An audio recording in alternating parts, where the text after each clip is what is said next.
Hello everyone, welcome back. I got some really good ones for you today on this Tuesday, April 11th, 2023. A lot's been going on inside the markets, economy, geopolitics lately, but today I figured we could shift gears a little bit and just kind of discuss some things I'm seeing going on in the precious metals space with a focus on platinum.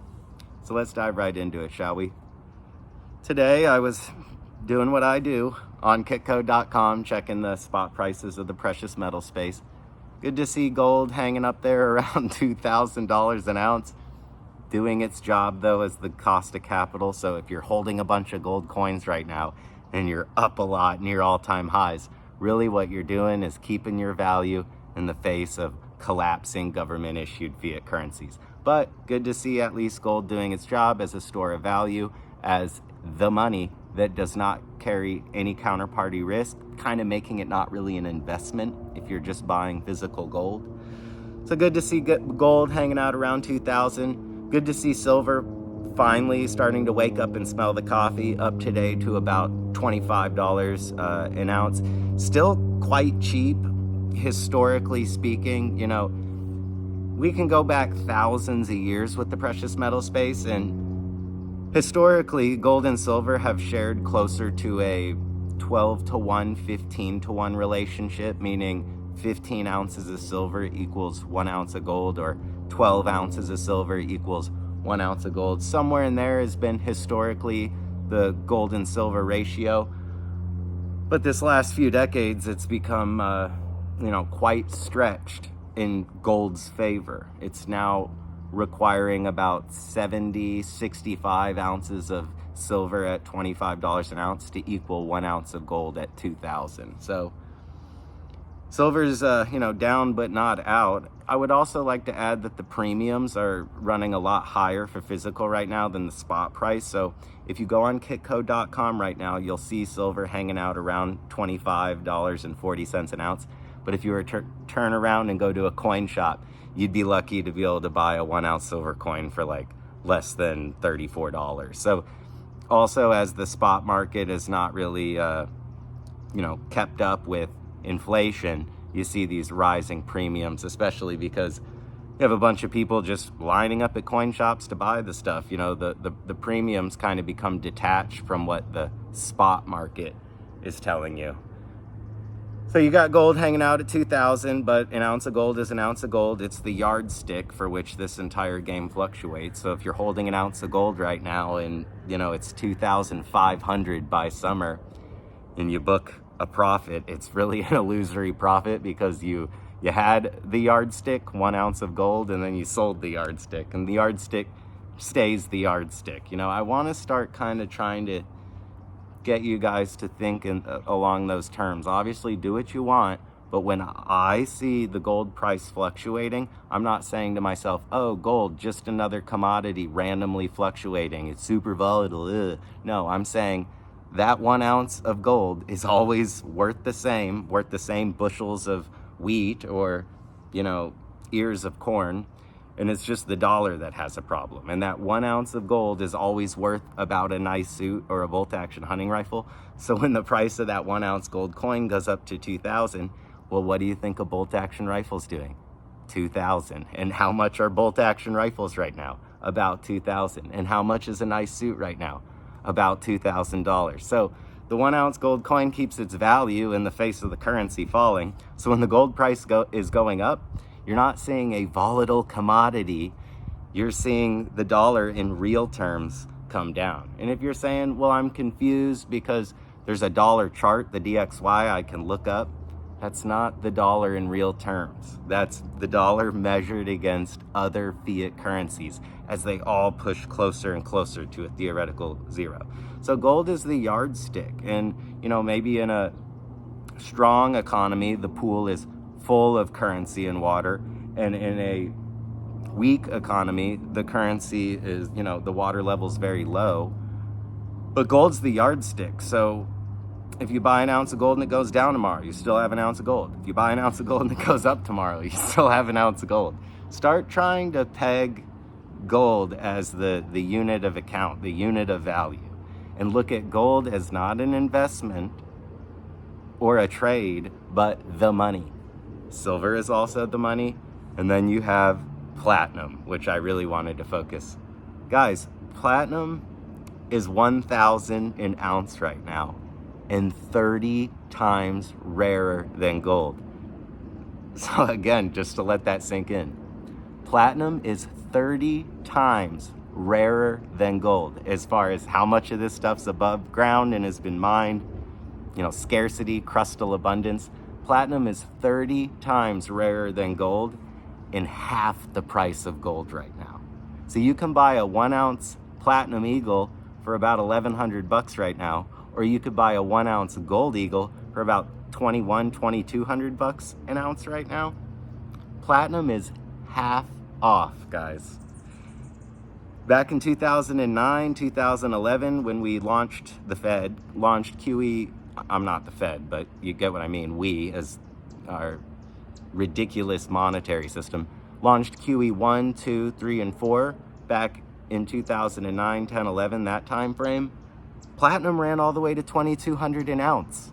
And right now, it's half that price, 12, 13 years later, and a whole, decades worth of inflation later, and platinum's just hanging out down in the gutter. Now, let's kind of pick that apart, though. Why? There's got to be a why to that. How come if platinum is 30 times more scarce and rarer than gold, it's trading at half the price right now? Well, I consider platinum and palladium money, but the financial system generally doesn't. Sound money to me is portable, fungible, tangible, divisible, scarce, useful, and indestructible. Platinum to me checks all those boxes. But central banks are not buying and sitting on tons of platinum. Clients for investment banks aren't sitting on tons and tons of platinum. They like gold. Gold has been chosen by man in these central banks to be the money. They like silver. Maybe not as much, but they like gold and silver nonetheless. Platinum and palladium, kind of weird. 50% of platinum's use is for industrial use. Same with silver, okay? Gold is pretty much the money. It has very little industrial application. Maybe 1% of the gold that gets mined gets actually put in earbuds and like Boeing jet engines that you're hearing overhead. So, some aerospace companies, some electronics companies are probably going to need to source a little bit of gold because it's super conductive and super malleable and doesn't corrode. So maybe companies might need some gold, but they don't need a lot. Half of the silver that gets mined gets used. Half of the platinum gets mined, gets used. It gets used in things like catalytic converters for vehicles. Platinum has like a lot of automobile application, and just, I think, dentistry too, along with silver. Solar panels, use a lot of silver. So anyway, platinum is 30 times rarer than gold and half the price right now. Put another way, if you mined all the gold on the planet, you took all the gold mined up into this day that's above ground, you could fill 3 Olympic-sized swimming pools. Platinum would fill to your ankle on 1 pool. There is just not a lot of platinum. So it's very scarce. It's very valuable. It's a bit of a misunderstood precious metal along with palladium, the whole platinum group metals. Platinum and palladium, I believe, are primarily mined in South Africa and Russia, and I think Canada and North America does a little bit of that, but Russia does a lot of platinum mining for as far as global supply is concerned, and South Africa. So whenever you have like mining problems or supply chain issues or like war, you can also see shortages in platinum, which, side note, I'm surprised given this war with Russia, we're not seeing, some serious platinum shortages. Guys, to be honest, I think platinum fair value, if we're going to play that game, should be like at parity with gold. So 2,100 right now, and it's 1,000. Ridiculous. But anyway, a bit misunderstood. Platinum gets its name from platina, the silver. The phrase, the translation in Spanish is little silver. So back in like the 1700s, 1600s, the Spanish were mining a lot of gold and silver, and they were getting this silvery stuff, and it was platinum.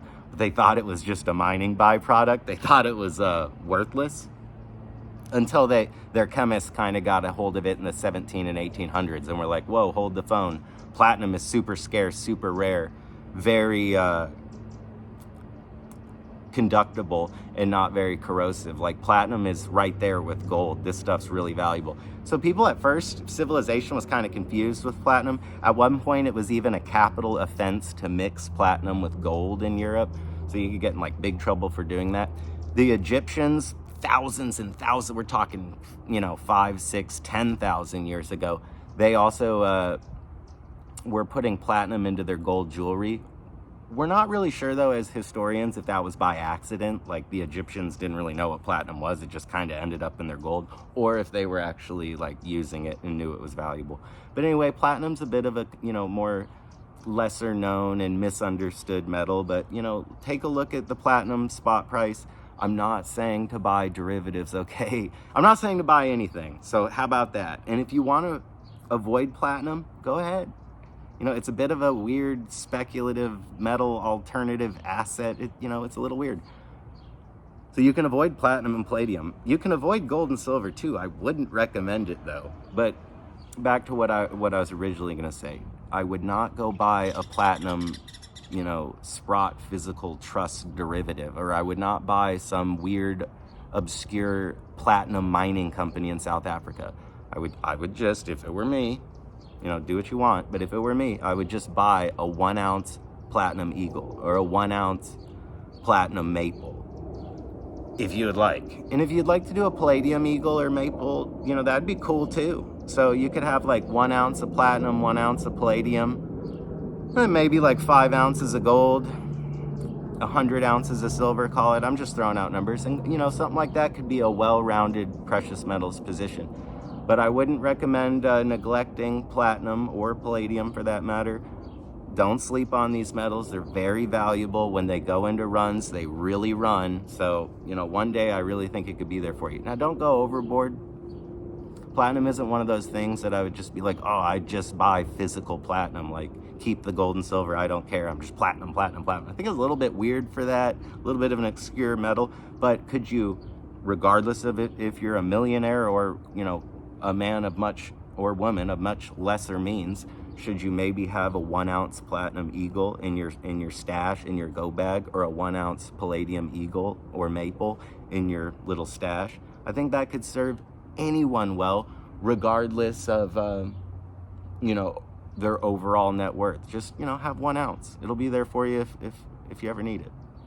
Get 1 ounce of platinum, 1 ounce of palladium. It's money. It will keep its value. Generally. So, and it's quite cheap right now. So if you're getting killed by inflation and you miss the Bitcoin boat and you don't really want to buy gold and the silver premiums are killing you, you could look at platinum. And I think it could do just fine. So would it surprise me at all if platinum just starts to skyrocket and starts to outperform gold even over the next few years? Something like that wouldn't surprise me at all. Platinum intermittently goes into these like weird speculative frenzies. I remember when the Palladium Eagle came out on JM Bullion, you could buy it for like $1,000. I think it was like $999.99 in the pre-sale. Saw the price of that thing go to like $2,600 just a few years later. So you never really know what those things are going to do, but it's good to have some. It kind of reduces the, it diversifies your precious metals portfolio a little bit. It kind of reduces that volatility if you were, say, just all gold or all silver or all Bitcoin. Consider some of these other alternative assets, commodities, and I look at gold, silver, Bitcoin, platinum, palladium, Ethereum as sound money. Bitcoin and Ethereum kind of fall short on a couple of these things, but ask yourself, is it portable, fungible, tangible, divisible, useful, scarce, and indestructible? I mean, if you check all those boxes, which platinum does, palladium does, you're dealing with sound money, not currency. US dollars, Argentine pesos, yuan, ruble, yen,